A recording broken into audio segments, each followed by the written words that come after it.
My head is a circus where wild animals that have been trained in a natural order, untrained, roam about, to and fro, jumping obstacles that were not their normal design.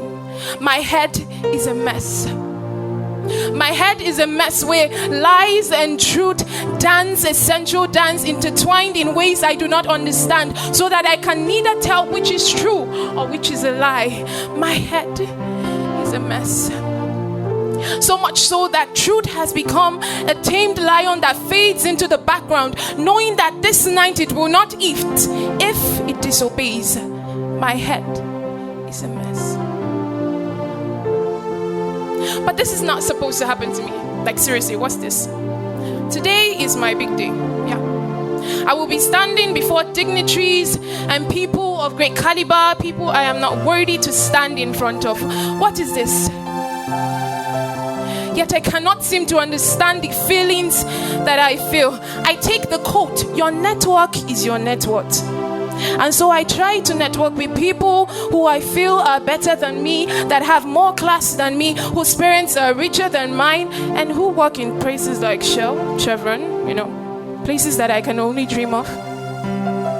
Yet I fail one simple test, to network with the one who holds the hearts of kings in his hands. I fail that test. I have their WhatsApp numbers and Facebook IDs. I follow them on Twitter, yet I fail to follow the one who holds the hearts of kings. If he says they go, they go. If he says they stay, they stay. I fail to network with the Spirit of God in me. And now I'm standing, brushing my teeth in front of the mirror and thinking to myself, this is going to be a good day. We have to psych ourselves. We forget that there are promises in the Word of God that will never go unfulfilled. Instead, I remember last Friday's meal of stir-fried, not spaghetti, no, of stir-fried demoralizing words that friends spoke to me. Friends that were meant to build me and make me awesome spoke to me. I am served a tall glass of demotivation. Their speeches are like thorns in my flesh. I did not know how I got to this point. And yet, my Bible sits there like all the ceramics at my bedside. Me not touching, me tasty, but me refusing to go to the stream and drink the ever-flowing fountain of life. What do? I reach for my phone and I listen to motivational pieces by people who seem to have accomplished much in the physical realm but are nothing to write home spiritually. Who am I? I smile. I say it's still going to be a good day. But yet I forget because I am focused on one person, me, myself, and I. Forgetting that I only exist because of God. I am not supposed to think of only me. I am supposed to focus on Him, because the more I see Him, the more I become who He has made me be. Who am I?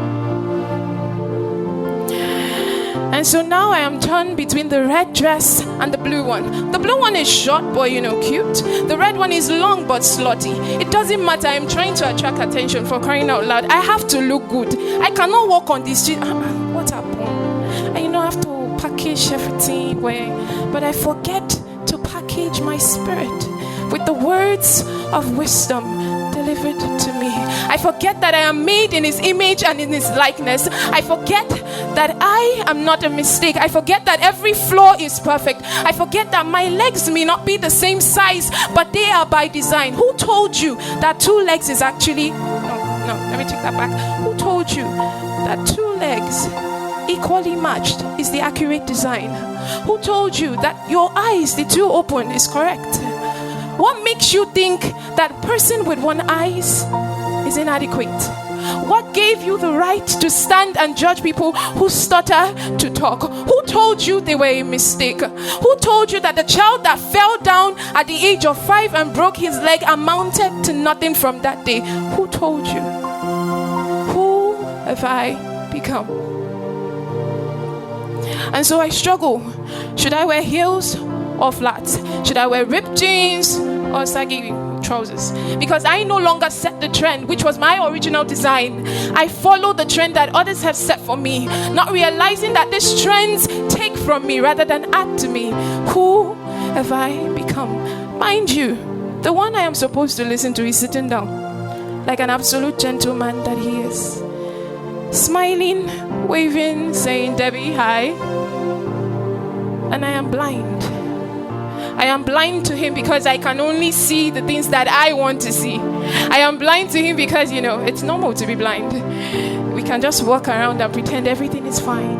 But for how long will I continue with these pretentious smiles that everything is okay? For how long will I continue to work with garments that are draped too long for me? For how long will I continue to pick or pitch a ride on a bus that is going in a totally opposite direction from where I'm headed? For how long will this go on? When did I forget? When? And so finally, I have audience with the king, and I take everything to him. And this is how I go. Lord, you claim you are dear shape. Where were you the day that Nelson cheated on me? Where were you the day that Ada eloped with Samson? God, where were you the day that I failed that test that I read all night for? Where were you when I was seeking admission for 5 solid years and did not get it? Where were you when I got admission but I was raped in my first year? Where were you when I was 12 years old and I was dressed in a maternity gown and people laughed at me as I struggled to make ends meet? Lord, where were you? Where were you? And then God says, I have never left you. I have always been there. I was the one who told the bread seller to sell that last loaf of bread for half the price of you, because I knew that you were hungry, but you would be too proud to ask me for food to eat.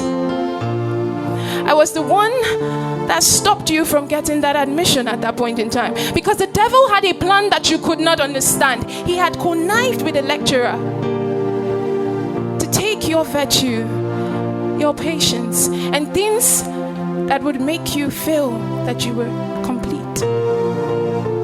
I was the one that told Nelson to leave.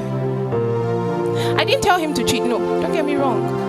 I don't advocate bad things. But what did I do for you? I told your roommate to play a tape on forgiveness so that you would be free, because forgiveness helps you, not necessarily the person who offended you. So who are you to say that I was never there? I am the one who carved you, who sculpted you, every detail perfectly. I am the one who sees you every night after you have claimed to be fine and notice every tear that you cry. I am the one who has never left and will never leave. I am the one who dug several times to pull you out of the mud that you kept on going back to because you did not understand. I am the one whose spirit lives in you. You see, when I breathed into your nostrils, I gave you a part of myself. But now you have neglected that part of myself to choosing the shoes and ashoebis for your wedding. Who are you? I was the one that told you the promises. I reminded you constantly that heaven and earth will pass away, that people will fail you. Yes, they will fail you.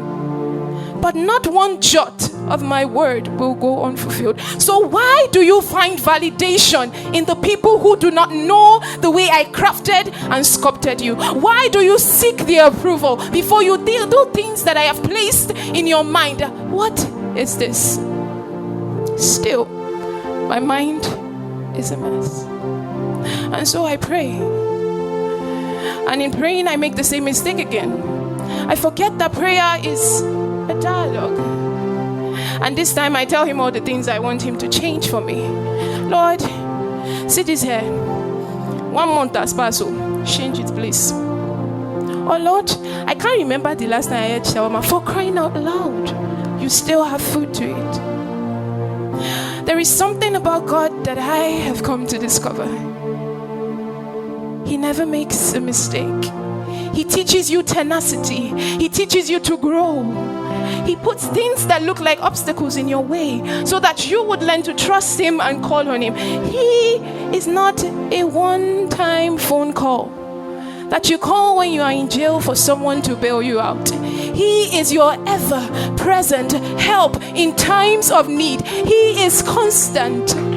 He left because if he was still here, we would be like, how many billion people in the world seeking to meet one person? So what did he do? He gave you his spirit.